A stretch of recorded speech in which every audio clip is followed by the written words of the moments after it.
Hey folks, this is Captain Paul Brawley with Fish Finder Guide Service. Welcome to this week's edition of Texas Fishing Tips. I guess you've noticed that it finally quit raining and it is pretty warm outside. So our full-blown summer fishing has officially begun. We had a very mild July, lots of rain, higher tides than normal for July. So what we're going to be looking at now is a super low tide in the afternoons, a not high, but basically a low to medium tide in the mornings. Your fish are going to be your reds anyway, are going to be real shallow early. So you would find reds in this quadrant here early, but then by 10 a.m. to 11, they're going to be moving to all these edges of these channels, these deeper sloughs out in here, as well as where you'll find the trout all day is in those deeper sloughs and off the edges of all these channels. On the redfish, cut bait has not particularly been working very well. Sardines maybe, but like cut skipjack, which traditionally catches a lot of reds, it's not been working that great. They're still actively eating live croaker, and they really want live piggy perch. If you can buy live piggies, that's your best option for redfish and trout. Croakers still remain good for both. They're less active on the croakers. The reds are. The trout are more active on the croakers, but you will catch reds on the croakers over cut bait if you're around them. I'm still using a number 7 kell hook on the croakers and number 6 kell hook on the piggies, free line and everything. I'm straight tying about an 18-inch fluorocarbon leader, and then that'll give my hook a bit of shock absorbance. I'm using that croaker free line hook through the tail, putting it out there, waiting as long as I need to wait to get a bite. You will get a bite on almost every bait, unless the bait's damaged or you just don't feel the bite or the bait somehow gets off the hook. That does happen. But those zones there, mid-morning 10 to 1 o'clock, these areas here are lit with redfish, as well as the edge of the intercoastal on the west side, all the way up and down. You will find redfish right on the edge of the intercoastal. You can put your trolling motor down on spot lock, stay about 30 yards out or so, and throwing back to the edge, 20 yards out, throwing back to the edge of the intercoastal right on the drop, and you will find trout and redfish, especially between like 10 o'clock and all the way through the afternoons. Early, the fish are shallow. Later, the fish are going deeper. Okay, moving right along. We've been talking about the east drop here for a little while, where the trout have been ganged up. That area has slowed down quite a bit right on the east drop. What's happening is your fish are now positioned out here in the dead middle of this gut towards the west drop. Any of that west drop right there will work.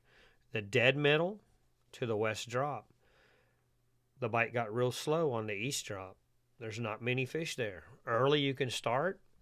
You might pick up a couple, get a couple of bites, a couple of knockdowns, maybe a red, bull reds.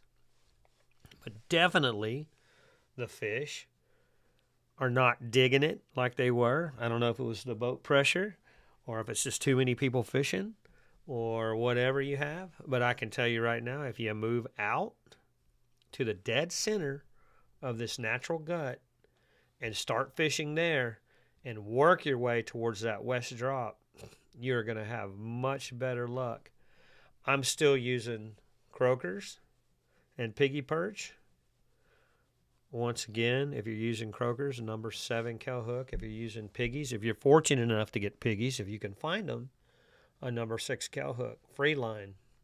Putting the fluorocarbon leader, 18 inches, direct tide. Once again, for your shock factor. Early in this zone right in here, there's some redfish. If you would like to make drifts through here, throw in your favorite paddle tails or gold spoons. You probably find you a few redfish in there. They extend out a little ways in here, but this zone doesn't have as many as this square right in here. There's also been some reds hanging out right in here. Those reds are primarily oversized reds. Nonetheless, they're fun to catch, and who knows? Maybe use your tag before the tags end here in the next couple of weeks. But that's kind of what's going on in that area. And if you fish that east drop and you're not getting them, it's because they've moved way out there to the dead middle. They're in that deeper water, that cooler water. All right, moving right along. We're going to be looking at the flat that is off the intercoastal. That's between Pure Oil and the Pink Shack Islands. Would be this flat right in here, referred to as Ogilby's. Early on the ledge right off the intercoastal, there's a little gut here, kind of. It has a bunch of sand holes. It's not very deep. That little area right there is holding some trout. They're not your giant trophy trout. They're more your 17 to 20 inch class. They have